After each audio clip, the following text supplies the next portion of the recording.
아무것도 두려워 말라. 주 나의 하나님이 지켜주시네. 놀라지 마라, 겁내지 마라. 주님 나를 지켜주시네. 아무것도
하사 천지를 만드신 하나님 아버지를 내가 믿사오며 그 외아들 우리 주 예수 그리스도를 믿사오니 이는 성령으로 잉태하사 동정녀 마리아에게서 나시고 본디오 빌라도에게 고난을 받으사 십자가에 못 박혀 죽으시고 장사한 지 사흘 만에 죽은 자 가운데서 다시 살아나시며 하늘에 오르사 전능하신 하나님 우편에 앉아 계시다가 저리로서 산자와 죽은 자를 심판하러 오시리라.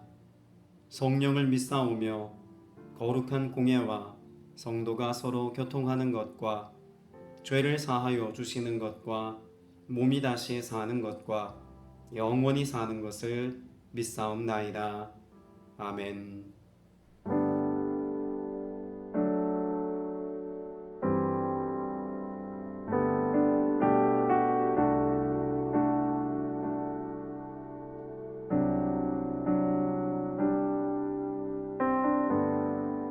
빛이 없는 바다에 홀로 남겨진 채로 나는 주를 바라네. 예수 내 손 잡아주시네.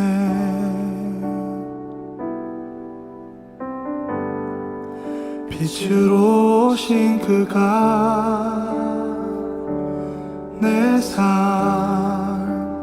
밝혀주시네.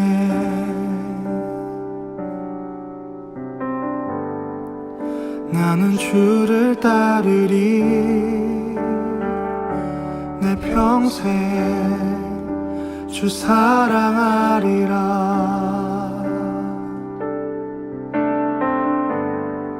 세상은 날 버리고 소망 하나 없어도 나의 사랑 주 나라 놔주시네. 그가 함께 하시니 나는 오늘을 살리. 나의 모든 소망 오직 주 예수.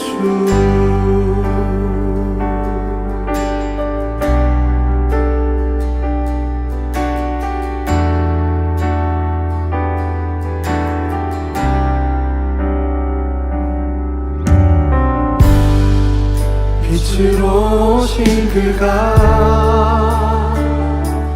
내 삶 밝혀주시네.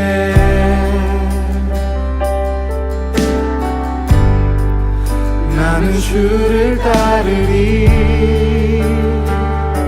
내 평생 주 사랑하리라.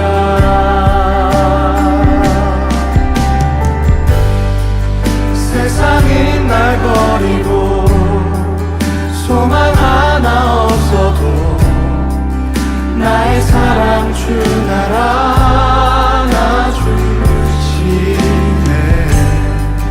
그가 함께 하시니 나는 오늘을 살리.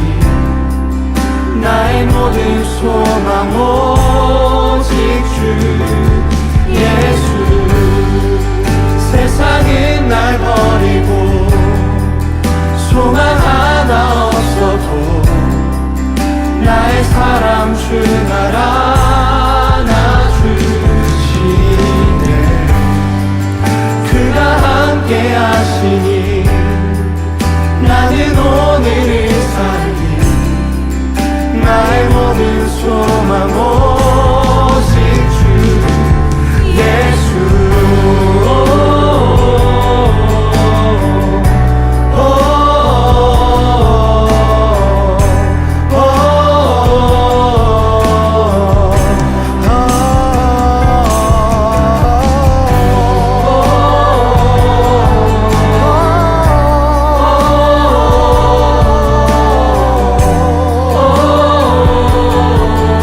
나의 모든 소망 오직 주 예수.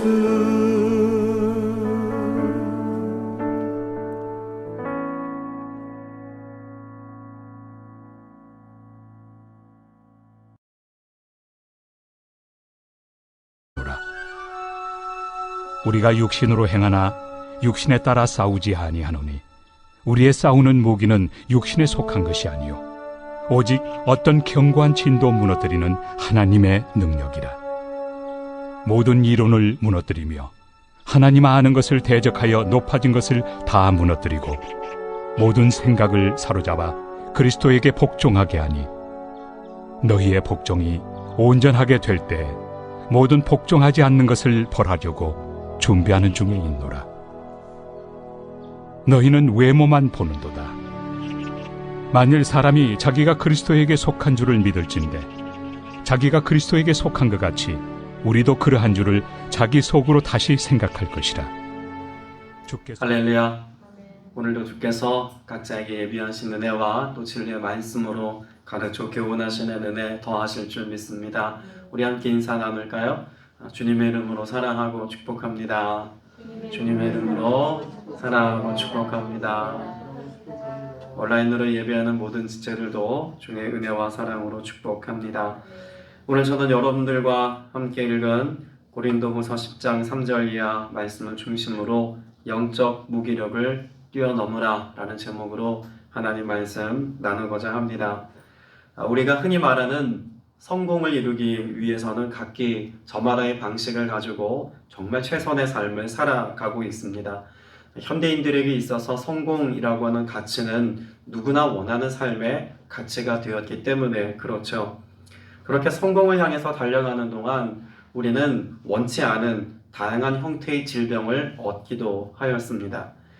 그런데 그 질환이라고 하는 질병이라고 하는 대부분의 것들이 육체의 질병이기보다는 이 정신적인 질환이 더 크다라고들 현대의학자들이 이야기를 하죠. 그 중에 하나가 번아웃 증후군이라고 하는 것이 있습니다.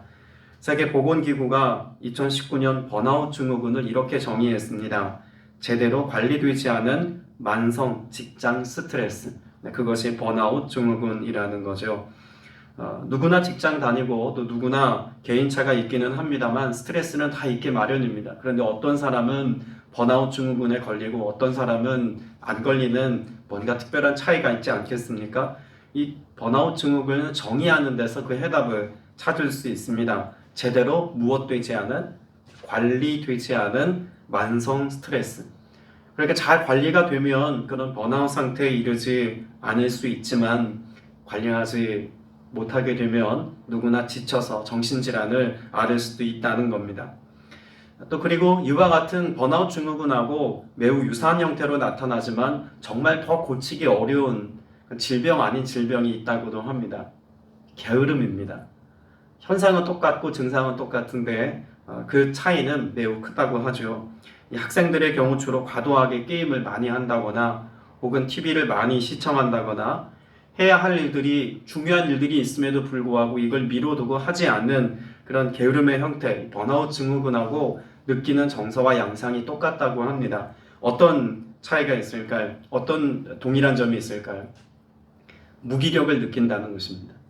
번아웃 증후군도 게으름도 결국 그 시간을 지속하다 보면 누구나 다 무기력함에 빠지고 만다는 거죠. 차이는 있습니다. 번아웃 증후군의 경우는 그래도 에너지가 완전히 바닥이 나서 더 이상 뭘 하고 싶어도 할 수 없는 에너지가 완전히 바닥인 상태, 이것이 번아웃 증후군이라면 게으름은 뭔가 하고 싶은 또 할 수 있는 그런 에너지는 있지만 무엇이 잘못된 것이겠습니까? 방향이 잘못된 것이죠. 번아웃 증후군이든 게으름이든 무기력하다는 점에서 우리는 똑같은 노력과 똑같은 가치를 가지고 다루고 또한 해결해야만 할 것입니다. 이 무기력이라고 하는 것이 왜 중요한 이슈가 되었냐면 이 팬데믹 시대에 우리가 경험하고 또 우리가 지금 느끼고 있는 정서가 바로 이런 무력감이라는 것과 매우 연관이 있기 때문에 그렇습니다. 개인적인 무력감이라고 말할 수 있는 건 어떤 걸까요? 우리가 개인 위생도 철저히 하고 방역도 열심히 합니다.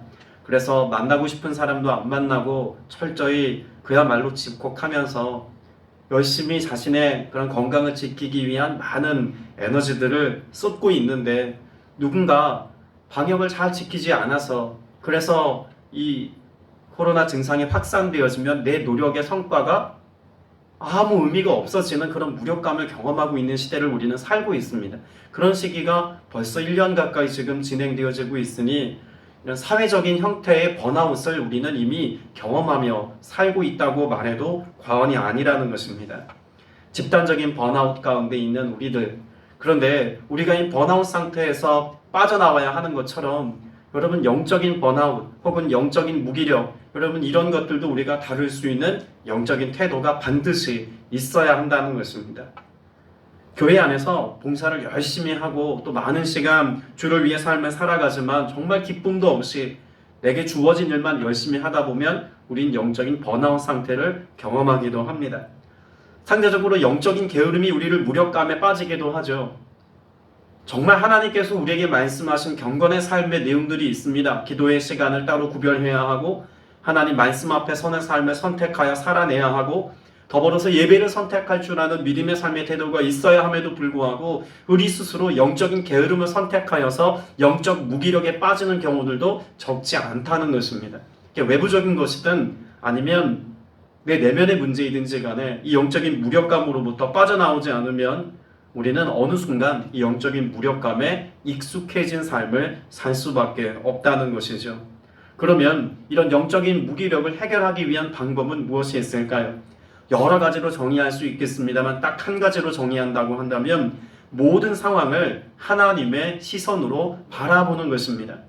성경적 관점에서 바라보고 하나님의 관점에서 문제를 해석할 수 있는 능력이 있으면 우리는 이 모든 무기력으로부터 벗어날 수 있다는 사실을 성경이 잘 가르쳐 주고 있죠.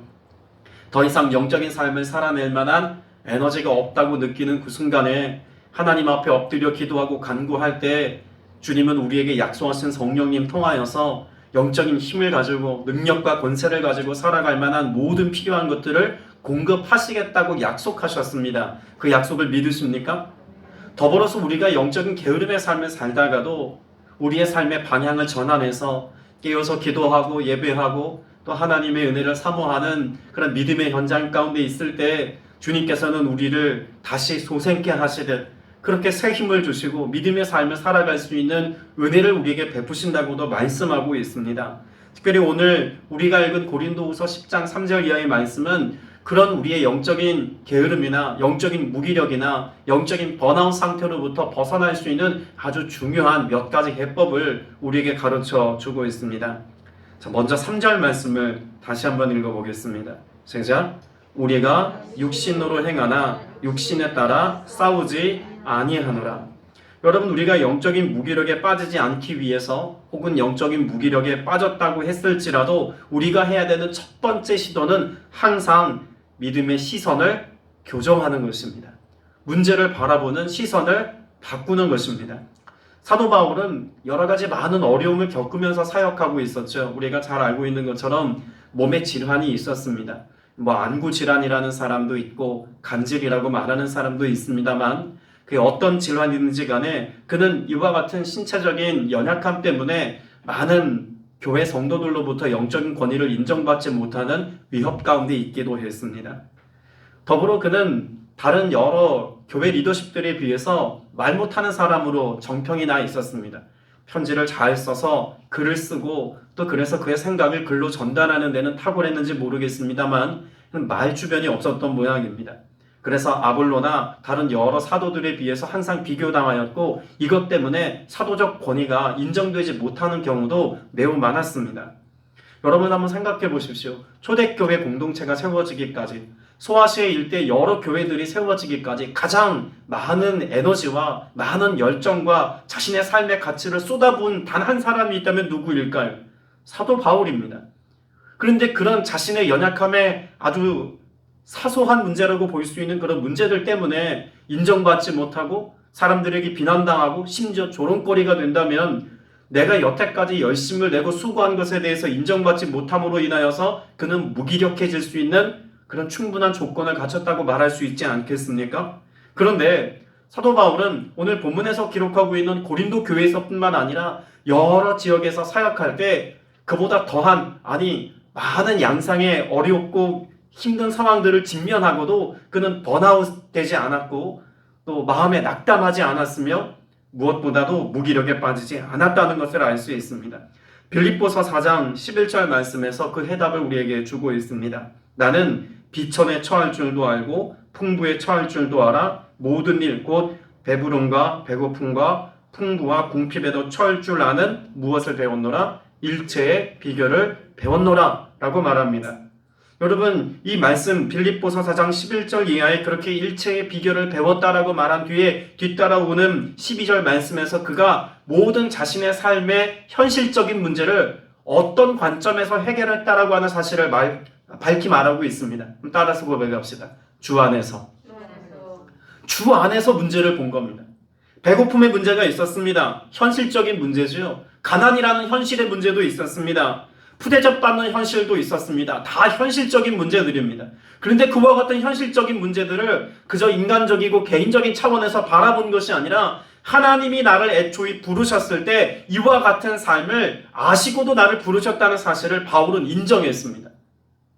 핍박이 있을 것이고 박해가 있을 것이고 대접받지 못할 것이다라고 하는 사실을 이미 주 안에서 그는 알고 있었습니다. 그러니 복음을 전하고 사명을 감당하고 교회를 세우는 과정 가운데 겪게 되는 이와 같은 위협과 어려움들은 그에게는 아무 거리낌이 되거나 또 혹은 낙담하게 하거나 하는 문제가 되지 않았다는 것이죠. 그래서 13절 말씀, 빌립보서 4장 13절에 뭐라고 말씀하고 있습니까? 나에게 능력 주시는 분 안에서 나는 모든 것을 할 수 있습니다라고 말합니다. 단지 어떤 일들을 내가 가능한 삶을 살고 있습니다가 아니라 어떤 환난이 와도 현실적인 배고픔이든 푸대접이든 가난이든 현실적인 문제가 나를 어렵게 해도 이것이 내게 더 이상 어려움으로 여겨지지 않을 만큼 나는 하나님의 관점에서 이 모든 것들을 바라볼 수 있는 시선이 있습니다. 능력이 있습니다라고 하는 것을 사도 바울은 지금 말하고 있는 것이죠. 그럼 사도 바울은요, 현실적인 문제하고 영적인 문제를 구분해서 생각하지 않았습니다. 그가 겪고 있는 가난, 질병, 고통 모든 문제들을 현실적인 삶의 문제로만 본 것이 아니라 어떤 문제만 늘 결부해서 보았습니까? 영적인 것과 연결하여서 하나님의 관점에서 이것을 볼 수 있는 믿음의 태도와 시선이 있었기 때문에 현실의 문제를 뛰어넘고 초월하는 삶을 그가 살 수 있었다는 것이죠. 고아들의 아버지로 잘 알려져 있는 조지 뮬러라고 하는 목사님이 있습니다. 조지 뮬러 목사님은 평생을 살면서 5만 번 응답받은 인물로도 많이 소개가 되곤 하죠. 조지 뮬러 목사님이 이렇게 많은 기도의 응답을 받을 수 있었던 여러 예화들이 있습니다. 그 중에 최근에 제가 전집을 읽고 마음 가운데 크게 감동이 되었던 부분이 있습니다. 이 1830년대 조지 뮬러 목사님이 사역할 당시만 하더라도요, 성전에서 예배 드릴 때는요, 지정 좌석이 다 있었습니다. 아무데나 앉는 게 아니라 정해진 좌석에 앉도록 그렇게 정해 놓았다는 거예요. 근데 문제는 이 좌석 좋은 자리에 앉기 위해서는 마치 극장 들어갈 때 요금 지불하듯이 의자에 그 가격들이 매겨져 있어서, 그래서 거기에 앉기 위해서는 그만큼의 상당한 돈을 지불해야만 내가 원하는 자리에 앉을 수 있었다는 겁니다. 근데 그 자리값이 다 무엇으로 사용되어졌냐면 목회자들의 사례비로 사용이 되어졌습니다.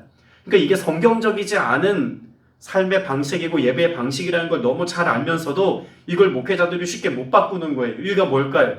네, 사례비하고 연관이 되어 있으니까 목회자들이 이걸 바꾸려고 하지 않았던 겁니다. 그런데 이것이 성경적인 관점에서 볼 때 잘못되었다라고 하는 인식을 가지고 생각을 가지고 바꿔야겠다고 시도한 사람이 누구냐면 조지 뮬러 목사님입니다.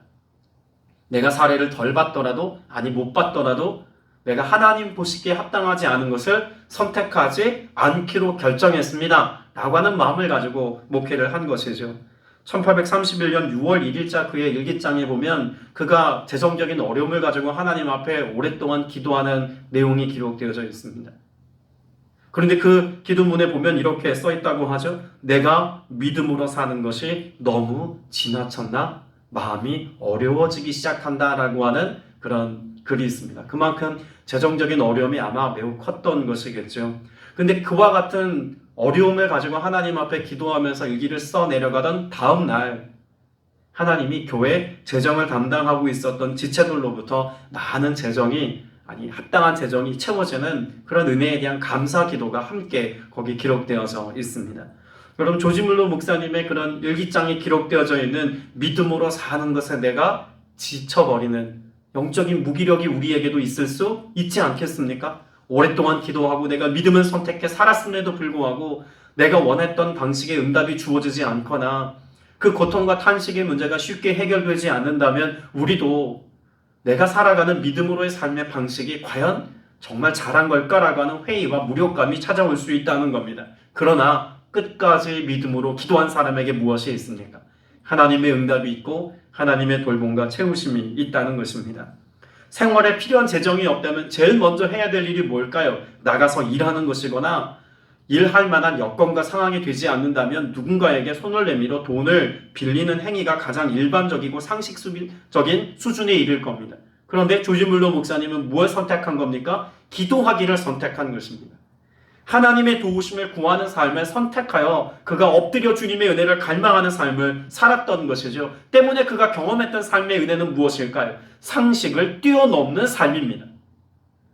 아주 특별한 기적을 경험해야만 우리가 하나님의 기적이라고 말하는 것이 아니라 내 힘으로 감당할 수 없는 삶의 문제를 주님의 손에 맡겨드리고 여전히 믿음의 삶을 선택하고 하나님께서 기뻐하시는 그 은혜의 지경을 향해서 달려갈 때 우리는 상식을 뛰어넘는 것으로서의 기적을 경험할 수 있다는 것이죠. 여러분, 이런 은혜를 맛본 사람 무력감 가운데 빠질까요? 결코 무력하지 않는 삶을 살 것입니다.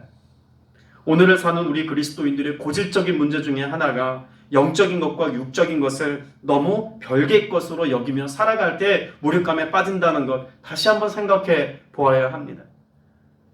재정의 문제를 가지고 열심히 일해야지 기도만 한다고 되느냐라고 말하는 이들도 있을 것이고, 그 외 삶의 모든 문제도 기도라고 하는 하나님께서 주신 은혜의 채널을 결부하는 것을 어렵게 여기는 사람들도 적지 않이 있습니다. 우리가 잘 알고 있는 출애굽기 16장 말씀에 보면 이스라엘 백성들이 배고픔의 문제를 가지고 하나님 앞에 원망하는 말씀의 내용이 기록되어져 있습니다. 어떻게까지 원망할까요? 이렇게 배고픔 때문에 괴로울 줄 알았다면 우리가 애굽에서 고기를 굽는 가마 곁에서 차라리 배불리 먹다가 거기서 하나님의 심판 앞에 죽는 게 차라리 나을 뻔했다라고까지 이야기합니다. 광야에서 그들이 경험한 무력감은 배고픔으로 인한 것이었습니다.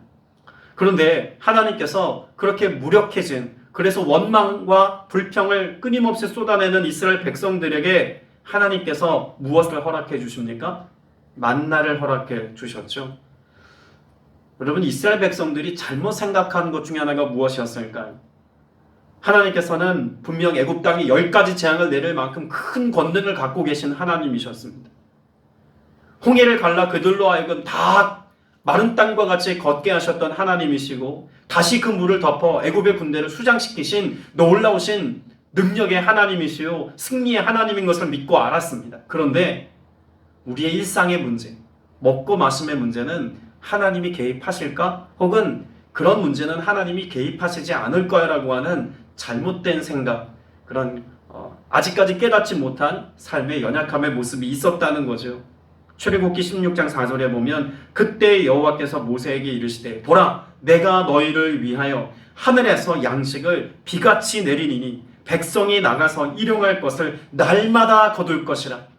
여러분, 양식이 하늘에서 내려온대요. 여러분, 이게 어떻게 사람이 상식적으로 생각할 수 있는 수준의 일입니까? 먹을 양식이 비같이 내리는 상황. 정말 그랬으면 좋을 것 같아요. 요즘에도 먹을 것 때문에 걱정하는 사람들 우리가 많이 생각해보면 하늘의 양식이 비같이 내리는 은혜는 어쩌면 지금 이 시대에도 필요한지도 모르겠습니다. 여러분, 그런데 하나님이 지금 그렇게 배고픔의 문제 때문에 무력해진 이스라엘 백성들에게 뭐라고 말씀하고 계신 걸까요? 그 먹고 마심의 문제, 의복이 닳지 않도록 돌보는 그 모든 것까지 하나님께서는 우리의 의식주라고 말할 수 있는 생활과 삶의 모든 영역에 관하여 다 간섭하시고 돌보시며 도움이 되시고 채워주신다고 분명히 말씀하고 있습니다. 오늘 여러분의 삶 가운데도 하늘에서 양식이 비같이 내리는 것 같은 그런 놀라운 주님의 은혜가 날마다 여러분의 삶에 경험되길 축복합니다. 여러분, 예수님께서 우리에게 보여주신 삶의 모습 가운데 오병이의 기적도 마찬가지 아니겠습니까? 예수님의 말씀을 듣고 그 기적을 경험하기 위해서 예수님 주변에 그 광야에 모여들었던 수많은 군중들의 숫자가 남자만 5,000명 이상 되는 사람들이 함께 모여서 주의 말씀을 듣고 있습니다. 그 수많은 사람들이 배고픔의 문제를 가지고 지금 마을로 흩어져서 먹어야 될 어떤 상황이라는 것을 제자들이 알게 되었죠. 그래서 예수님께 나아가서 이들로 하여금 흩어져서 각각의 마을에 가서 양식을 먹도록 조치해야 되겠습니다 라고 했더니 예수님 뭐라고 말씀합니까? 너희가 먹을 것을 주어라 라고 말씀합니다. 그래서 고작 구한 게 무엇입니까? 보리떡 5개 물고기 2마리 아닙니까? 그런데 예수님께서 그 보리떡 5개와 물고기 2마리를 가지고 하신 일이 무엇입니까? 축사하셨습니다. 기도하셨습니다. 하나님 앞에 이 문제를 가지고 나아가셔서 고작 보리떡 5개와 물고기 2마리라고 하는 보잘것없는 어린아이의 도시락을 하나님 앞에 가지고 나아가 이것을 하나님의 일로 맡겨드렸습니다. 그랬더니 어떤 기적이 일어났습니까? 남자만 5,000명 이상 되어주는 수만 명의 사람들이 그곳에서 먹고 배불리 먹고 난 뒤에도 12광줄이나 더 거두게 되는 기적의 현장을 경험하게 되었습니다.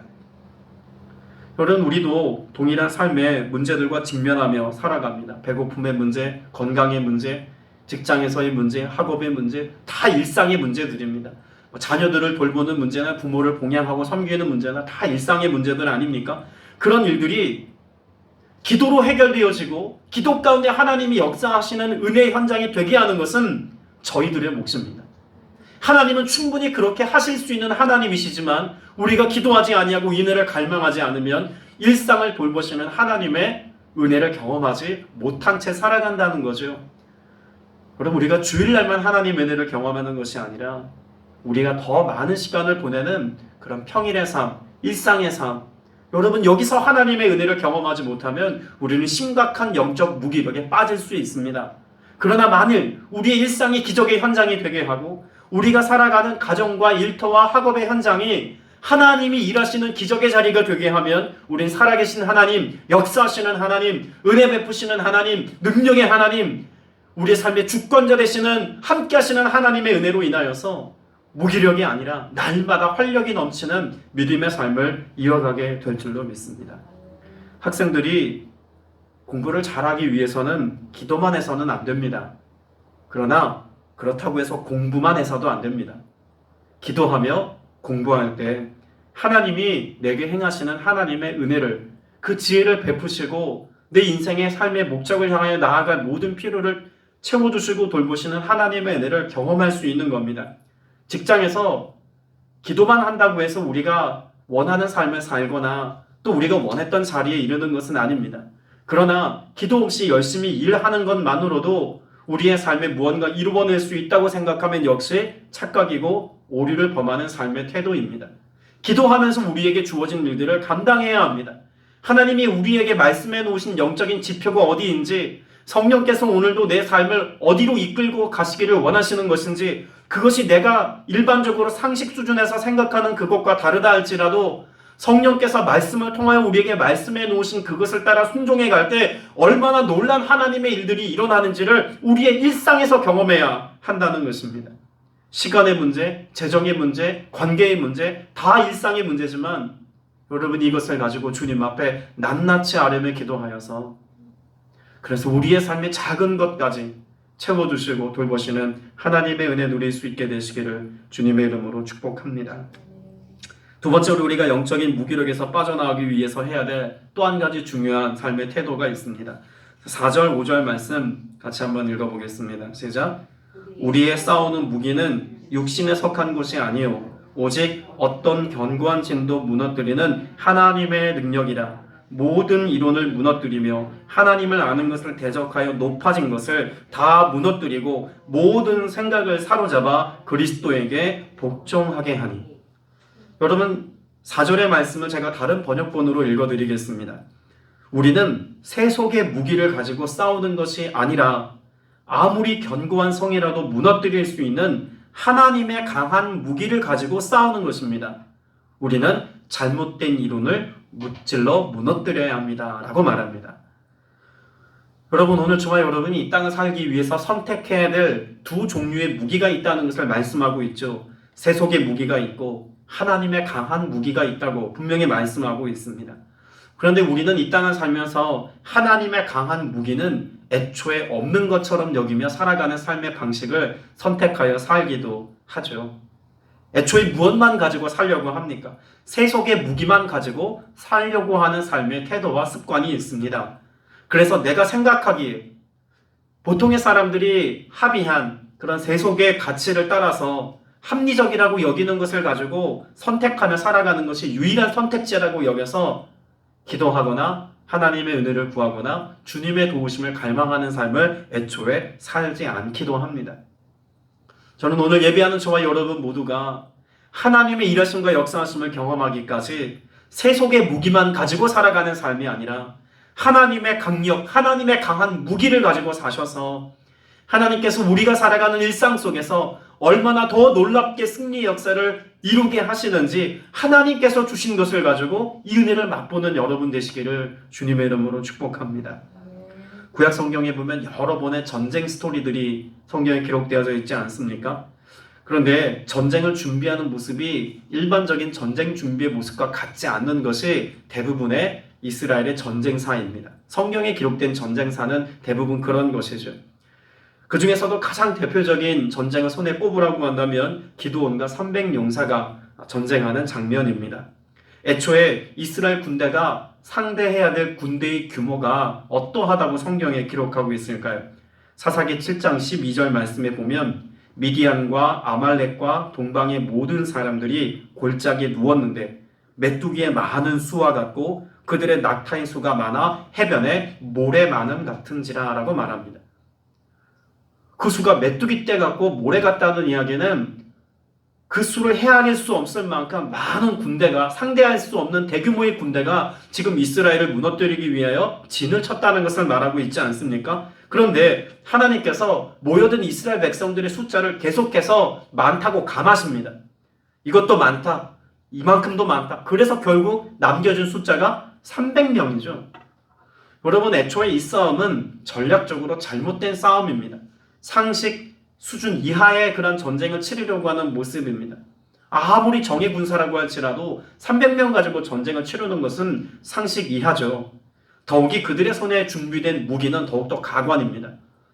최첨단 무기를 준비하거나 가공할 만한 어떤 전략과 혹은 전술을 가지고 반드시 이길 수 있는 어떤 조건을 가지고 지금 전쟁의 자리에 나간 게 아닙니다. 그들의 손에 들려진 것이 무엇입니까? 횃불과 항아리입니다. 여러분, 300명의 군사가 잘 무장되어도 지금 이길까 말까 하는데 한번 상상해 보십시오. 300명의 군사가 적진을 향해서 나아가면서 한 손에 횃불을, 한 손에 항아리 들고 가는 모습이 이게 말이나 되는 모습입니까? 이건 절대로 이길 수 없는 조건입니다. 누가 봐도 승리를 위한 무기를 가지고 나아간다고 볼 수 없죠. 그런데 그 결과를 어떻게 말씀하고 있습니까? 7장, 사사기 7장 22절에 보니까 300명이 나팔을 불 때에 여호와께서, 누가요? 여호와께서 그 온 진영에서 친구끼리 칼로 치게 하심으로 적군이 도망하여. 여러분, 이 전쟁은 완전한 승리였습니다. 그런데 우리가 생각해 볼 때, 야, 이들이 횃불과 나팔이라는 정말 생각지도 못한 도구를 가지고 이겼구나. 누가 그렇게 생각하겠습니까? 사사기 말씀을 읽는 모든 사람들은 횃불과 항아리 때문에 이겼다고 여기지 않습니다. 무엇 때문에 이겼다고 말하나요? 하나님께서, 여호와께서 그들로 하여금 서로 싸우게 하여서 이기게 했다는 것입니다. 자, 그러면 지금 그들의 손에, 300명의 손에 들려진 횃불과 항아리가 중요한 것이겠습니까? 아니면 횃불과 항아리를 들도록 명령하신 하나님의 말씀과 명령이 중요한 것일까요? 하나님의 말씀이 중요한 것이죠. 이들의 강력한 무기는 횃불과 항아리가 아니라 하나님의 말씀이었습니다. 그리고 그 말씀에 순종하는 것이 그들의 가장 강력한 무기가 되었다는 것이죠. 오늘 본문 말씀에도 보면 하나님을 아는 것을 대적하는 것, 곧 그것을 가리켜 하나님 말씀에 순종하지 못하도록 만드는 교만이라고 말하고 있습니다. 오늘 저와 여러분이 영적으로 무기력해지는 이유가 있다면 무엇일까요? 하나님의 말씀에 제대로 순종하는 삶을 살려 하지 않기 때문에 우리는 영적인 무기력에 빠지는 것입니다. 하나님의 방법과 하나님의 판단과 하나님의 인도하심과 이끄심보다 무엇이 더 앞서는 삶을 우리는 살려고 합니까? 자기 생각입니다. 내 생각에 옳은 대로 살려고 하는 삶의 태도, 이것을 바꾸지 않는 한 우리는 영적인 무기력으로부터 빠져나올 수 없다는 것을 인정해야 합니다. 그러나 내 생각에 분명히 어리석은 행동이고 마치 기도원의 300용사들처럼 하나님께서 횃불과 항아리를 들라고 말씀하시는 것 같은 말도 안 되는 것을 명령하셨어도 이것이 하나님께서 내게 말씀하신 하나님의 명령이고 하나님의 당부라는 사실을 명확하게 우리가 믿고 나아갈 수만 있다면, 그래서 순종한다면 하나님께서는 우리에게 무엇을 행하실까요? 하나님이 함께 하심으로 하나님의 약속하신 일들을 이루시는 은혜 누리게 하실 줄로 믿습니다. 고린도전서 1장 27절 이하에도 분명히 말씀합니다. 그러나 하나님께서 세상에 미련한 것들을 택하사 지혜 있는 자들을 부끄럽게 하려 하시고 세상에 약한 것들을 택하사 강한 것들을 부끄럽게 하려 하시며 하나님께서 세상에 천한 것들과 멸시받는 것들과 없는 것들을 택하사 있는 것들을 폐하려 하시나니라고 말씀합니다. 여러분, 하나님이 하시려는 일의 방식이 너무나 비효율적이라고 생각되지 않습니까? 너무나 상식 이하의 선택을 하고 계신 하나님의 모습을 봅니다. 하나님이 일을 하시려면 적어도 세상에서 가장 지혜로운 사람들, 세상에서 가장 능력 있고 인정받는 사람들, 세상에서 사람들에게 강하다 말할 수 있는 힘을 가진 사람들, 그들과 하나님이 일하시는 것이 합리적이고 합당한 일처럼 보여집니다. 하나님의 선택은 어디에 있습니까? 하나님의 선택은 약한 자들을 통해서, 천한 자들을 통해서, 미련한 자들을 통해서, 기꺼이 그들을 통해서 하나님 일하심을 보이시겠다고 말씀합니다.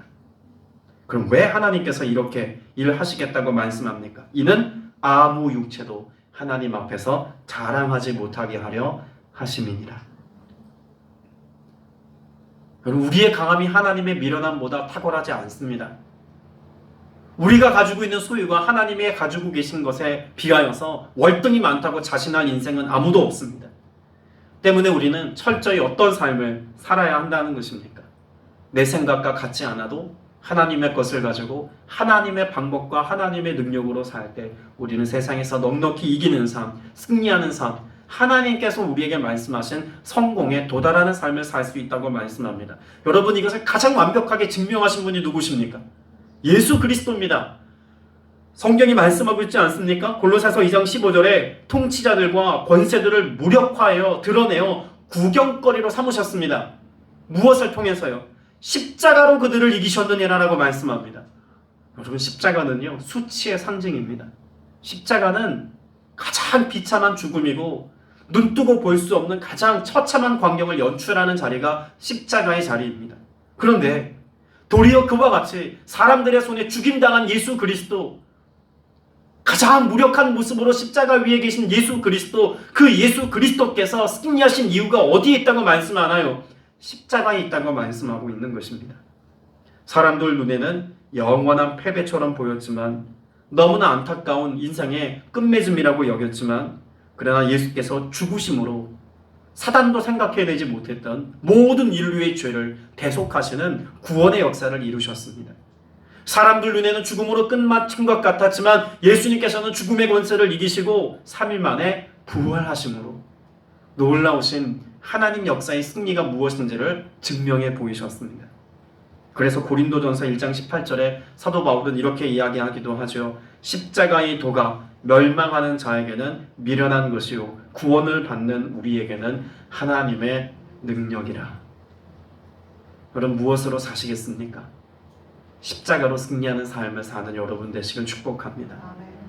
어떤 길로 행하시겠습니까? 넓은 길이 아니라 주님이 걸어가신 십자가의 길, 그 좁은 길을 걷기를 선택하시는 여러분 되시기를 바랍니다. 여러분, 옛날 로마 시대는 힘이 지배하던 시대였습니다. 힘의 논리가 지배적인 때였다는 거죠. 팍스 로마나라고 불리워지는 평화의 로마 시대는 힘으로 짓누른 평화의 시대였습니다. 그 당시 로마 제국에는 6,000명 정도의 노예가 있었다고 합니다. 그 노예들 가운데는 대부분이 유대인들이었고 헐벗고 굶주리고 사람 취급받지 못하는 그런 노예들도 많았다고 합니다. 그런데 그 로마를 복음화시키고 그 로마 세상을 완전히 바꿔치기 해버린 사람들이 있다면 누구일까요? 그리스도인들인데, 이 그리스도인들의 출신과 성분이 대부분 다 노예 출신의 사람들이었다는 것을 역사학자들은 기록합니다. 노예들이 복음을 받아들였습니다. 그 복음을 받아들인 노예들이 고된 일상을 살면서도 하나님이 함께 하시고 그 은혜와 그 소망의 역사들을 찬미하고 기뻐하고 즐거워합니다. 내가 학대받고 내가 지금 고통하는 신음 가운데 있지만 그 속에서도 기도하는 소리를 듣고 함께 믿음의 고백을 가지고 기도했던 무리들은 도리어 그들의 삶 가운데 찾아왔던 고난의 문제를 기쁨과 즐거움으로 바꿀 수 있는 능력이 있었습니다. 예루살렘에 있던 예수님의 제자들을 어떻게 불렀냐면 아그람마타라고 불렀습니다. 아그람마타. 여기 아그람마타라고 하는 말은 문법도 모르는 무식한 자들이라는 의미로 이렇게 비하하여서 불렀던 말입니다. 그런데 역사학자들은 아그람마타가 로마를 바꾸어 놓았다고 이야기합니다. 사람들 눈에는 무식쟁이처럼 보였지만 그러나 그들이 하나님의 권능과 그 은혜의 손에 붙들렸을 때 그들은 세상을 바꾸는 주인공이 되었습니다. 사도행전 4장 13절에 보면 그런 세상을 바꾸어 놓았던 사람들에 관하여 이렇게 말하고 있는 구절도 볼 수 있지요. 그들이 베드로와 요한이 담대하게 말함을 보고 그들을 본래 학문은 없는 범인으로 알았다가 이상히 여기며 또 전에 예수와 함께 있던 줄도 알고 라고 말합니다. 그들의 생각하기에는 평범한 수준의 어부 출신의 제자들인데 그런 그들이 입으로 쏟아내는 말씀과 선포하는 메시지가 그 어떤 율법 교사들보다도 탁월하였다는 것입니다. 어떤 은혜가 있었기 때문에 이와 같은 삶의 모습이 가능했을까요? 그들이 성령께서 말씀해 주시고 깨닫게 하시는 진리에 따라 순종하고자 하는 삶의 태도와 영적인 고백이 늘 마음의 중심에 있었기 때문에 가능했던 것입니다. 그 박해가 있고 어려움이 있었던 시기에도 그들이 영적인 무력감에 빠지지 아니하고 세상을 바꾸는 기적의 주인공이 되었으며 로마라고 하는 제국을 완전히 하나님의 나라로 바꿔치게 할 수 있었던 것은 그들의 지혜나 학식이나 능력이나 실력이나 부가 아니었습니다. 하나님의 능력이었다고 말하고 있는 것이죠.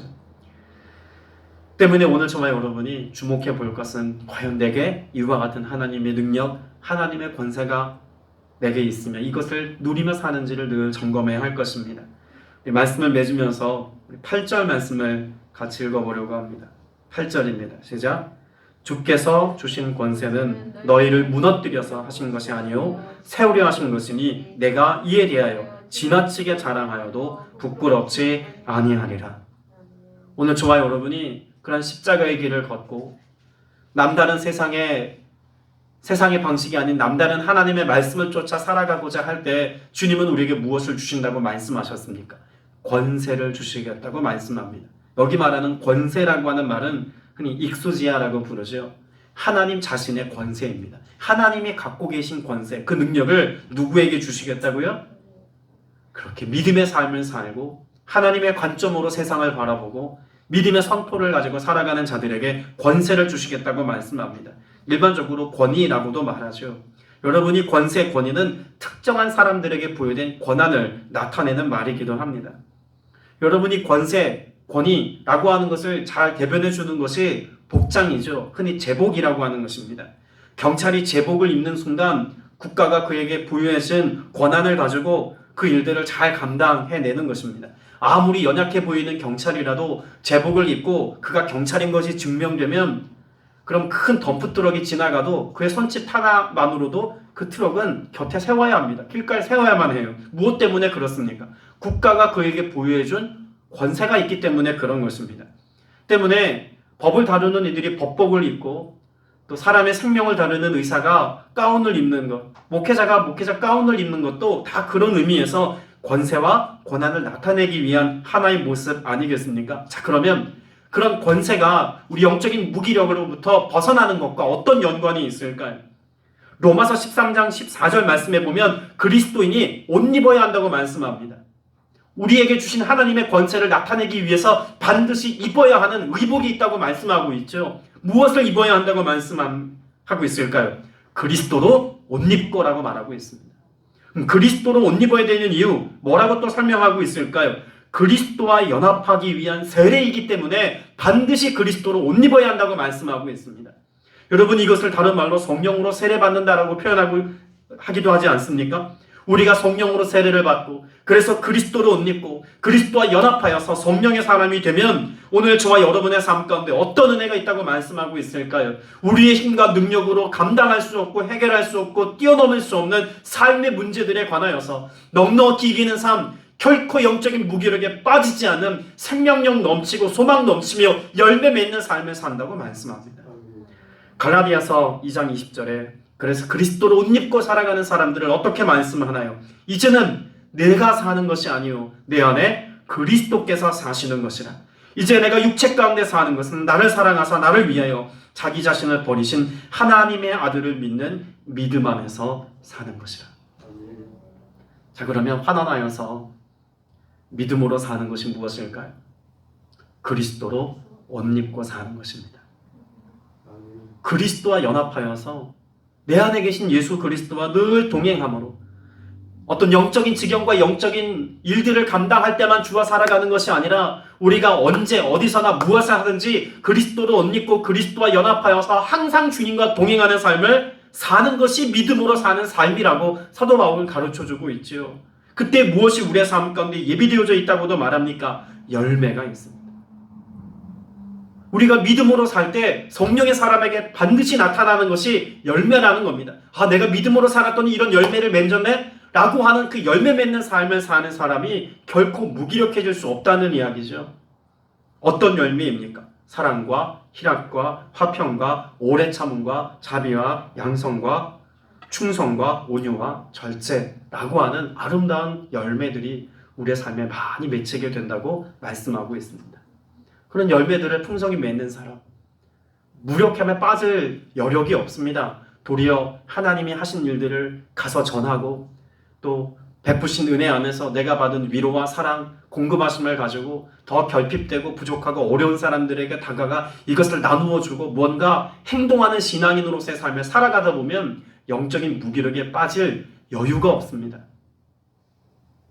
오늘 저와 여러분 모두가 그렇게 성령 안에서 살아갈 때 단지 열매 맺는 삶을 살아가는 것만이 아닙니다. 앞서 게으름을 이야기하면서도 방향성을 말하지 않았습니까? 에너지는 있지만 방향을 어디에 두어야 될지 모르는 것이 무력감의 이유, 그 게으름이 주는 무력감의 이유라고 설명을 드렸습니다. 그런데 우리의 삶이 무력감에 빠지지 않을 수 있는 이유, 성령의 사람이 이와 같은 무력감에 빠질 수 없는 이유는 요한복음 16장 13절의 말씀 때문이기도 합니다. 진리의 성령이 오시면 그리스도로 옷 입고 그리스도와 연합하여 살면 어떤 은혜가 있다고요? 그가 너희를 모든 진리 가운데로 인도하시리니 우리 인생의 방향을 내가 정하는 것이 아니라 성령께서 인도해 주신다는 겁니다. 심지어 우리가 무력감에 빠졌다 할지라도 로마서 8장 26절에서 말씀하고 있는 것처럼 우리의 연약함을 누가 도와주신다고 말씀하나요? 성령께서 도와주신다고 말씀하고 있습니다. 그러니 결코 영적인 무기력에 빠질 수 없는 것이죠. 오늘 저와 여러분 모두가 믿음으로의 삶을 살되 그리스도로 옷 입고 주와 연합하여서 늘 주님과 동행하는 삶, 그래서 주님께서 우리 안에서 일하심을 통하여 열매 맺게 하신 그 믿음의 부유함과 영적인 풍성함을 가지고 선한 일들에 힘쓰고 하나님을 경외하고 살아가는 것은 물론이거니와 내 이웃을 내 몸과 같이 사랑하는 일에 여러분 기꺼이 헌신되어서 주의 영광을 나타낼 수 있는 여러분 되시길 축복합니다. 오늘 나의 일상이 하나님의 손에 붙들려 있음을 신뢰하며 사시기 바랍니다. 그렇게 일상에서 무력하지 않도록 함께 하시는 성령님과 동행하며 사시기를 바랍니다. 그리고 이런 권세를 가지고 사는 것이 그리스도인의 삶이요 하나님의 자녀의 삶인 것을 믿고 오늘도 이것을 갈망하며 누리며 사는 여러분 되시길 축복합니다. 기도드리겠습니다. 은혜가 풍성하신 아버지 하나님, 오늘도 주님의 얼굴을 구하고 그네를 바라보며 소망 중에 깨어 기도할 수 있도록 주님 역사하시고 말씀하시니 참으로 감사드립니다. 주님 말씀을 붙잡고 우리가 함께 기도하려 합니다. 주님 기도하는 이 시간 우리의 간구에 응답하여 주옵소서. 우리 구주 예수 그리스도 이름으로 기도드렸습니다. 함께 이 시간 기도할 텐데요, 우리 각자의 삶의 문제만 놓고 기도하는 것이 아니라 여러분 주변에 영적인 무기력에 빠져있는 자들, 그런 지체들을 위해서 함께 기도하는 그런 시간을 갖고자 합니다. 여러분의 자녀가 혹은 여러분의 부모님이 혹은 어떤 교우가 혹은 내 이웃이 이런 무력감이나 영적인 무력감에 빠져서 마치 늪에 빠진 사람이 헤어나오지 못하는 것처럼 그렇게 헤어나오지 못한 채 살아가고 있다면 성령님 오늘 말씀하신 것처럼 약할 때 강함이 되어 주옵소서, 가난할 때 부유함이 되어 주옵소서, 우리 미련함이 지혜로움으로 바뀌어지기까지 주님께서 권능으로 은혜 베풀어 주옵소서. 성령님 함께하여 주옵소서. 오늘 믿음으로 간구하오니 성령으로 세례 베푸시고 충만하게 하사 그 능력 가운데 살게 하여 주옵소서. 이 권세를 가진 아들의 능력과 권세로 세상을 넉넉히 이기며 살아갈 수 있도록 은혜 베풀어 주옵소서. 우리 간절한 소원과 믿음으로 함께 기도하며 나아갑니다. 사랑과 내가 풍성하신 아버지 하나님, 주님의 도심을 구하며 깨어 믿음으로 기도할 수 있도록 은혜 베풀어 주시니 감사드립니다. 주님, 주님의 도심을 구합니다. 주님의 역사심을 신뢰합니다. 주님께서 우리와 함께 하실 때 성령으로 말미암아 일을 행하시고 또한 우리의 영적인 무력함으로부터 건져내시사 세상을 넉넉히 이기며 문제들을 썩어 아버지 이기는 삶을 살게 하시는 은혜 베푸심을 믿습니다. 주님의 도심을 구하며 깨어 간구하오니 주께서 우리의 삶의 능력이심을 날마다 삶으로 선포하는 모두가 되게 하여 주옵소서. 더욱더 주님을 신뢰하는 믿음의 고백을 가지고 나아갈 수 있도록 은혜와 긍휼을 더하여 주시옵소서. 전심으로 주님을 바라봅니다. 우리의 시선을 주님께 고정하며 세미한 주님의 음성을 듣기까지 주님께서 말씀하시는 그 음성 들으며 나아가기를 원합니다. 말씀하신 주님 앞에 우리가 순종하며 살아가기를 원하며 우리의 삶에 내 생각에 옳은 것을 말하는 자가 아니라 날마다 주님께서 약속하신 말씀을 믿음으로 선포하며 주의 말씀을 쫓아 믿음의 길로 행하는 주의 건속들 다 되어줄 수 있기를 원합니다. 무엇을 먹을까, 무엇을 마실까, 무엇을 입을까 염려함으로 시간을 허송세월 하지 아니하도록, 그래서 세상의 것을 죽음도 얻고 세상의 것을 쌓느라 하나님 앞에서 하나님을 아는 지식을 얻기 위하여 살아가는 우리의 삶의 본질을 놓치지 아니하도록 성령님 역사하시고 내를 하여 주시옵소서. 전심으로 주님의 도심을 바라보고 믿음으로 기도하며 나아갑니다. 우리 안에 예수 그리스도를 신뢰하는 믿음의 담대함이 있기를 원합니다. 그리스도의 심장 가지고 복음의 열정 가지고 살아갈 수 있도록 은혜를 베풀어 주시옵시며 자기 배만 불리우는 자가 되지 아니하도록 성령으로 충만한 자, 그래서 영에 속한 삶을 살아가는 자, 오직 예수 그리스도께서 약속하신 성령의 임재하심과 그 인도하심을 쫓아 아들의 권세를 누리며 살아가는 그 권세와 능력을 나타내며 살아가는 믿음의 권속들이 나눌 수 있도록 주님 역사하여 주시옵소서. 육체의 정욕을 따라 살고 싶어하는 우리의 모든 삶의 문제 주님 앞에 내려놓고 주님의 도심을 구하며 기도할 때 이 모든 삶의 문제를 해결하시는 아버지 하나님의 은혜가 우리 모두에게 강력치로 넘쳐나기를 원합니다. 성령으로 그런 묘사 급에서 생수의 강이 흘러 넘쳐난 것 같은 충만한 은혜가 드러날 수 있도록 아버지 도와주시기를 원하며 이로 말미암아 흑암의 권세들과 악한 영들이 쫓겨나가기를 원하며 성령의 강력한 능력 권세가 삶의 열매로 드러나기를 원하며 하나님 나라 역사가 우리의 삶에 펼쳐지기를 원하며 그 능력 권세를 따라 세상을 넉넉히 이기는 기쁨과 즐거움을 빼앗기지 않는 믿음의 신실한 종들이 될 수 있도록 아버지 도와주시옵소서. 하나님께 소망을 두며 믿음의 시선을 가지고 주의 이것임을 신뢰하며 기도하며 나아가기를 원합니다. 정말 그무서서 우리 안에 선한 역사로 그 권능으로 역사하여 주옵소서. 이 은혜를 더하여 주옵소서. 그 사랑의 능력을 나타내 주옵소서. 그 평안을 맛보게 하여 주옵소서. 이 즐거움을 빼앗기지 않게 하여 주옵소서. 이 은혜를 누리며 살게 하여 주옵소서. 소망의 주님을 늘 찬미하며 기뻐하며 주의 이름을 높일 수 있는 모두가 되게 하여 주옵소서. 더욱 주님 사랑하기 원합니다. 이 은혜를 허락하시는 주님을 사랑함으로 성령께서 그 마음 가운데 부어주신 엄청난 사랑으로 오늘을 살아갈 수 있도록 주님 역사하여 주시기를 원하오니 성령님 마음 가운데 임재하시고 우리를 통치하시고 다스려 주관하여 주옵소서. 성령님 역사하여 주옵소서. 마음에 손 있으신 분들 가슴에 손을 얹고 기도하시고 또 아픈 곳이 있는 지체들, 또 누군가 아파 고통 가운데 있는 지체들을 위해서 대신 손을 얹고 기도할 때 주님께서 그 아들의 권세로 오늘 우리에게 역사하시고 내도하실 것을 믿습니다. 주님 이 시간 믿음을 선포하며 기도를 합니다. 우리의 상한 마음을 주님께 드리며 우리의 병약한 것을 주님께 의탁하여 맡기며 우리 힘으로 감당할 수 없는 근심과 걱정과 염려의 문제들을 다 주님께 맡겨드립니다. 영적인 무기력에 빠져서 애초에 그럴 하나님의 은혜를 누리지 못하는 자와 같이 기도하기를 중단하고 포기한 자들이 있습니까? 오늘 이 시간 믿음을 선포합니다. 주의 행하실 일들을 바라보고 믿음으로 기도합니다. 주님 그 피 묻은 손으로 친히 안수하여 주시어서 우리의 생각과 마음을 고쳐 주님께서 주신 믿음으로 살아가는 모두가 되게 하여 주옵소서.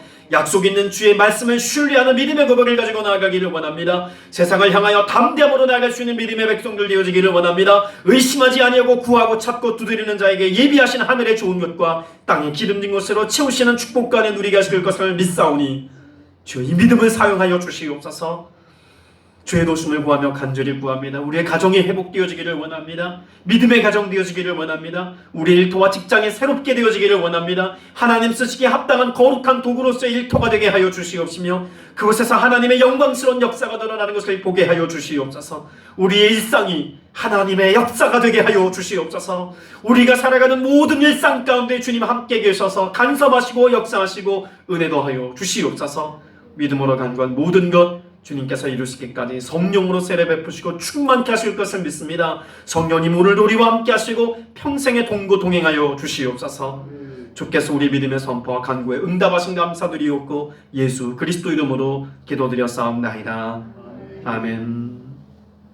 하늘에 계신 우리 아버지여, 이름이 거룩히 여김을 받으시오며 나라가 임하시오며 뜻이 하늘에서 이루어진 것 같이 땅에서도 이루어지이다. 오늘 우리에게 일용할 양식을 주시옵고 우리가 우리에게 죄 지은 죄를 사하여 준 것 같이 우리 죄를 사하여 주시옵고 우리를 시험에 들게 하지 마시옵고 다만 악에서 구하시옵소서. 나라와 권세와 영광이 아버지께 영원히 있사옵나이다. 아멘. 이제는 우리 주 예수 그리스도의 무한하신 은혜와 하나님 아버지의 크고 극진하신 사랑과 보혜사 성령님의 내주 교통 충만케 하심의 역사가 삶을 드리며 물질을 드리며 오늘도 주님 앞에 감사의 고백을 가지고 예배한 권속들 범사 위에 이제로부터 영원토록 함께 있을지어다. 아멘.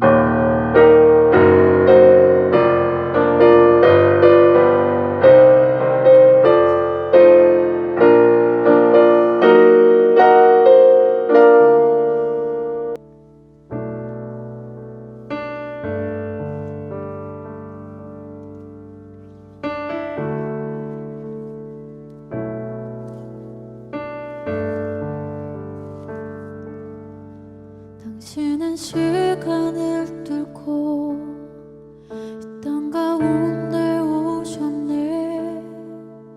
우리 없는 하늘 원치 않아 우리 삶에 오셨네. 자신의 편안 버리고 우리에게 평안 주셨네. 가장 잦은 자의 모습으로 우리 삶에 오셨네.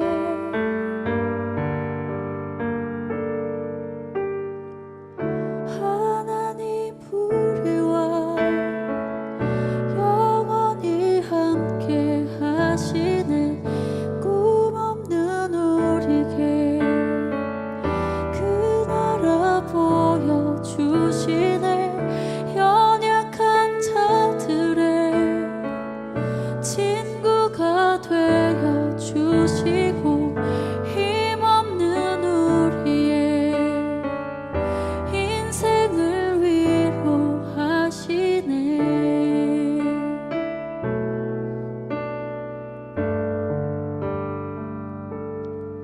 당신은 시간을 뚫고 이 땅 가운데 오셨네.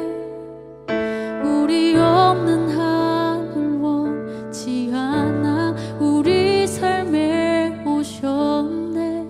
자신의 편안 버리고 우리에게 평안 주셨네.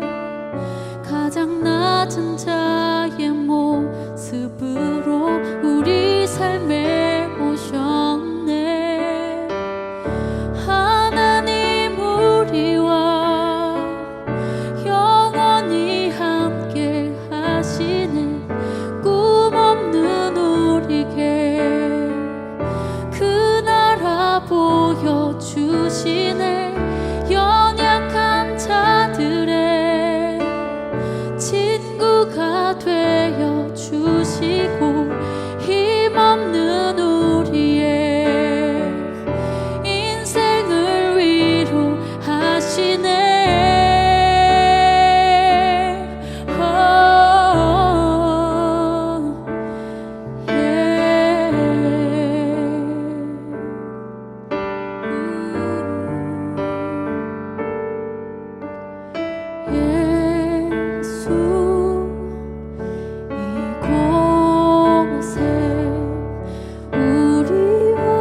내